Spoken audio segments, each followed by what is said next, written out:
મનુષ્યના વ્યક્તિત્વનું સૌંદર્ય તેના ચહેરાના લાવણ્ય કે સુઘડતામાં નથી હોતું, પરંતુ તેના વ્યક્તિત્વની શોભા તેના હૃદય કે અંતઃકરણમાં નિવાસ કરતી હોય છે. કારણ કે જેઓને પોતાના અસ્તિત્વની, પોતાના જીવ ચૈતન્યની સાચી ઓળખ હોય છે ને, સ્વરૂપ સંસ્કૃતિ હોય છે ને, જે લોકો પોતાના આત્મ અસ્તિત્વને ભૂલાવી નથી દેતો, તેમાં જ તેઓના વ્યક્તિત્વનું સૌંદર્ય અને આકર્ષણ રહેલું હોય છે. નૈસર્ગિક કે સ્વાભાવિક ચારુતા અથવા તો સુંદરતા પોતાના આત્મસ્વીકાર અને પોતાની આત્મ સંસ્કૃતિમાં જ રહેલી છે.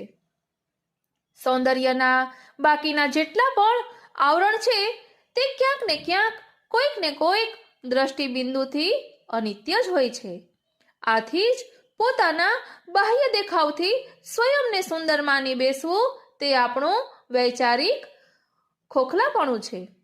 આવા બાહ્ય માપદંડોથી પોતાની જાતને તોલવાવાળા સ્થૂળ દેહ આકર્ષણથી તો લપટાઈને રહે છે, પરંતુ પોતાનામાં કોટી કંદર્પ લાવણ્યમય ઈશ્વરના અંશ હોવાનું સાચું સૌંદર્ય નથી જોઈ શકતા.